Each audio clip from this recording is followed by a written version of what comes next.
There was a woman named Emily. She had just turned 40, and though she still looked young, inside she felt as if her youth had quietly slipped away, taking with it the dreams she once believed were just around the corner. Emily had always thought happiness would come the moment she met the right man. A strong, successful one. Someone who could give her a sense of safety and stability. She didn't want to be a gold digger. She simply wanted a partner who had his life together. Someone she could lean on when life got heavy. But life had other plans. Instead of meeting her millionaire, Emily kept meeting men who needed rescuing. Men who couldn't keep a job. Men who didn't know what they wanted. Men who made promises they never kept. At 30, she told herself, "It's okay, I still have time." At 35, "Maybe I'm just choosing the wrong ones." But by 40, she stopped saying anything at all. Because when disappointment becomes routine, even words lose their meaning. Then one evening while she was drinking tea by the window, her phone buzzed. A message on Instagram. It said, "You have the kindest smile I've ever seen." Emily smiled. She'd received plenty of random compliments before. But this one felt different. It was simple. Sincere. His name was Jacob. He looked confident. His photos showed yachts, fancy dinners, elegant suits. Emily thought, maybe this time? They started talking. Jacob was attentive. He didn't rush, didn't pressure, didn't disappear for days. He told her about his life, about business, about his travels. And once between messages he said, "I haven't met a woman I could just be silent with and still feel understood." That line stuck with her. For the first time in years, Emily felt truly seen. Not as a woman trying to find someone, but as a human being who still had something to give. Weeks passed, and Jacob invited her on a short vacation. Everything felt like a dream.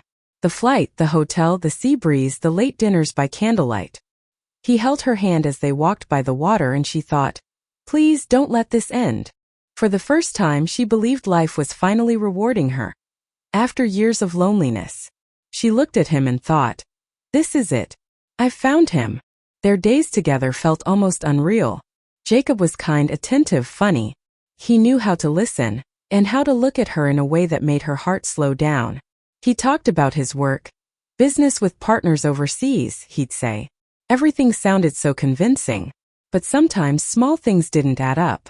Phone calls he ignored. Messages he wouldn't open in front of her. And once he joked, I'm just a bodyguard for someone else's life. She laughed, thought it was just a joke. But something about his tone felt off. One night, during dinner, Emily smiled and said playfully, looks like I finally met my millionaire. Jacob froze for a second. He smiled, but his eyes changed. He said quietly, what if I'm not? She laughed softly. Then I guess the important thing is that you're real. He didn't reply. And the next morning he was gone. No call. No message. Nothing. Emily waited. Hours turned into days. Days into a week. And then one afternoon she got a message, but not from him. It read, are you looking for Jacob? He works for me. I'm the man he pretended to be. The world around her stopped. Everything, the pictures, the lifestyle, the confidence. It all belonged to someone else. Jacob wasn't a millionaire. He worked for one. And while his boss was away, Jacob had pretended to live his life. The truth crushed her. But not because of the money. Because she realized she hadn't fallen for a millionaire. She had fallen for the man behind the lie. The man who made her laugh, who listened, who looked at her like she mattered. Still, betrayal hurt. And so she walked away. Months passed. Emily tried to move on.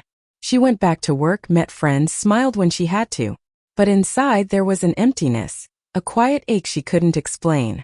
She hated herself for still missing him. For still replaying his voice, his eyes, his touch. Even though he lied, she couldn't erase the feeling that what they had was real. Then one rainy afternoon, she decided to take a walk through the old park near her home. The air smelled of wet leaves and autumn. She stopped by a bench, the same bench where they once sat talking about life and dreams. She sighed, thinking, maybe that's how fate works. It gives you what you need, not what you expect. And then she heard a voice behind her. Emily. She froze, turned around. It was Jacob. Same face, same eyes, only now softer, tired, honest. I wasn't sure if I should come, he said. But I needed to tell you. I never lied about how I felt. I loved you. I still do. Tears filled her eyes. You could have told me the truth, she whispered. He nodded. I was scared. I thought if you knew who I really was, you'd walk away. He took a step closer. But pretending to be someone else made me realize something. I don't want to live anyone else's life anymore. I just want you. Emily looked at him for a long moment. Then she smiled through her tears. Maybe I would have walked away back then, but now? I don't want to lose you again. He pulled her into his arms. And for the first time in months, the world felt right again. They sat on that same bench, holding hands in silence. No lies. No masks. Just two people who had finally found each other for real. Because sometimes, love doesn't come wrapped in wealth or perfection. Comes in honesty, in forgiveness, in two hearts that finally understand. Yellow heart true love doesn't need a millionaire. It just needs someone who won't give up on you. Emily smiled. She no longer needed to search for the one. Because the one she had found was worth more than all the riches in the world.